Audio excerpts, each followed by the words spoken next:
Ce matin, nous pouvons, comme toujours, nous tourner vers l'Esprit Saint pour lui demander son aide, son assistance, car les choses de Dieu, nous sommes incapables de cheminer dans les choses de Dieu. Pourquoi ? Parce que nous ne sommes que des petits hommes, des mortels. Alors, il ne faut pas avoir peur de tirer l'Esprit Saint par la manche pour lui dire « Mais viens me faire entrer et découvrir toutes ces merveilles divines pour lesquelles Dieu a voulu que je sois créé. Il m'a aimé pour que j'entre dans ces réalités divines, mais impossible d'y entrer sans l'Esprit Saint. Alors demandons à l'Esprit Saint qu'il devienne notre ami et qu'il nous aide à entrer dans la plénitude du mystère de Dieu. Ô Seigneur, envoie ton Esprit, qu'il renouvelle nos cœurs et nous fasse découvrir toutes les merveilles divines que tu veux vivre en nous. Ô Seigneur, envoie ton Esprit.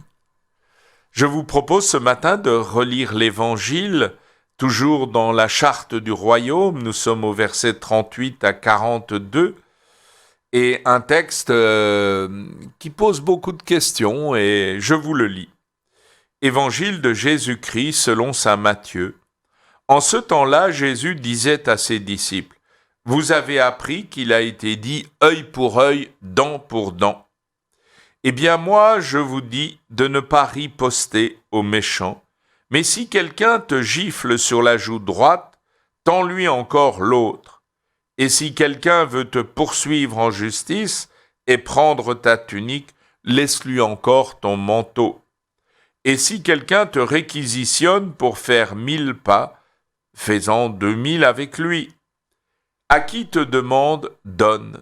À qui veut t'emprunter, ne tourne pas le dos. » Eh bien, ces quelques paroles sont très dures, car j'oserais demander à chacun d'entre vous, si je vous donne une claque sur la joue, est-ce que spontanément vous allez tourner la tête pour me tendre l'autre joue ? Ou si je vous accuse de telle ou telle chose, bien vous allez vous défendre et vous non, c'est pas vrai, c'est pas moi, etc. On est incapable de vivre cet évangile. Et le réflexe spontané, si on vous attaque, c'est de se défendre. Si on me frappe, je réponds. Et c'est vrai que la loi juive, la Torah, précisait que œil pour œil, dent pour dent. Et les lois même romaines avaient durci un peu, c'est-à-dire si j'avais volé un bœuf, eh bien je devais rendre 4 bœufs à la personne à qui j'avais volé son bœuf. Et la même chose pour tout, le vol devait être rendu au quadruple. Eh bien ici, Jésus nous dit, ne riposte pas aux méchants. Si quelqu'un te gifle sur la joue droite, tends-lui encore l'autre. Ne riposte pas aux méchants. Ça veut dire qu'être un homme de paix dans toutes les circonstances. Et le seul que je connaisse qui ait vécu comme cela, c'est Jésus lui-même.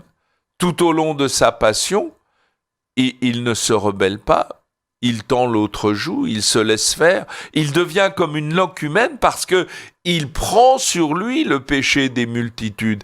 Et il n'y a qu'une fois un serviteur du grand prêtre, au cours du procès devant le Sanhédrin, il va dire, mais si j'ai bien parlé, pourquoi tu me frappes ? Mais si j'ai mal parlé, dis-moi en quoi j'ai mal parlé. Mais sinon, tout au long de sa passion, Jésus se laisse faire. Il se laisse bafouer, critiquer, rejeter de tous.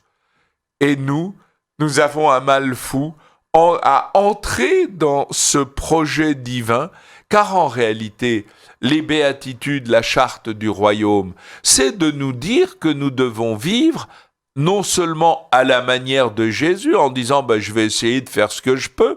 Non, c'est lui qui doit venir vivre en moi.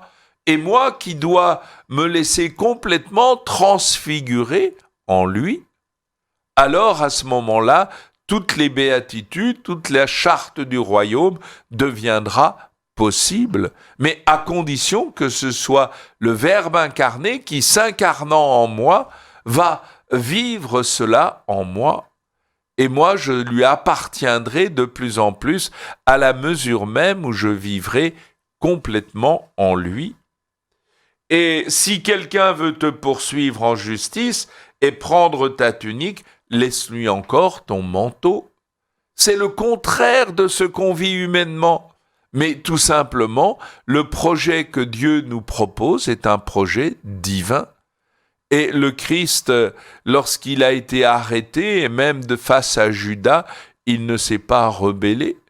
Il va simplement lui dire, c'est par un baiser que tu trahis le Fils de l'homme. Et là, vraiment, on a à contempler le Christ tout au long de sa passion, en se rappelant que les Romains vont réquisitionner Simon de Cyrène, dont les 2 enfants s'appellent Alexandre et Rufus. Pourquoi ? Parce que chacun de nous, Jésus veut nous réquisitionner pour porter la croix avec lui. Or, Simon, c'est un nom juif, Alexandre, c'est un nom grec, Rufus, c'est un nom latin. Les 3 grandes nations de l'époque, eh bien, elles sont appelées à être réquisitionnées pour porter la croix avec Jésus. Et là, c'est magnifique parce que le Christ veut nous associer à sa croix pour pouvoir nous associer davantage encore à sa gloire dans la plénitude de la vie dans le ciel. Mais pour cela, il faudra que nous puissions dire avec Paul, « J'achève dans ma chair ce qui manque aux souffrances du Christ pour son corps qui est l'Église. » Et ainsi, le Christ nous donne cette grâce inouïe de nous associer à sa passion, à sa mort, à son sacrifice sur la croix, pour que nous puissions être pleinement associés à sa gloire dans les cieux. Et en tout cas, à qui te demande, donne, à qui veut t'emprunter, ne tourne pas le dos. Habituellement, on dit, si vous voulez cesser d'avoir des amis, donnez-leur de l'argent, vous les reverrez plus. Eh bien, malheureusement, le Christ, il nous dit, à qui te demande, donne, à qui veut t'emprunter, ne tourne pas le dos. Et ainsi, nous sommes invités à changer complètement de vie. Il y a un retournement, une révolution copernicienne pour adopter le mode de vie de Jésus-Christ lui-même. Il n'y a pas d'autre moyen de devenir chrétien. Il ne s'agit pas de question de valeur, il s'agit de nous laisser transformer, transfigurer dans le Christ dès maintenant. Et c'est à la mesure où nous le vivrons maintenant que nous le vivrons dans la plénitude de la vie trinitaire pour toujours. Alors je vous invite ce matin à reprendre cette charte du royaume avec la cerise sur le gâteau, excusez-moi l'expression, qui arrivera un peu plus tard. Soyez parfaits comme votre Père Céleste est parfait. Mais Seigneur, c'est absolument impossible. Mais oui, je sais bien que c'est impossible. Mais il n'y en a qu'un seul qui l'a vécu, c'est mon Fils bien-aimé. Alors, entre en lui, vis en lui, laisse-toi transformer en lui, tu lui appartiendras, et là, tu pourras vivre en lui ce que lui-même a vécu, et tu deviendras, pour moi, mon enfant bien-aimé, dans l'unique bien-aimé. Alors je vous souhaite vraiment de ruminer toujours davantage cette charte du royaume qui nous dépasse complètement, mais qui sera le fruit de l'Esprit Saint en nous. Bonne journée à tous.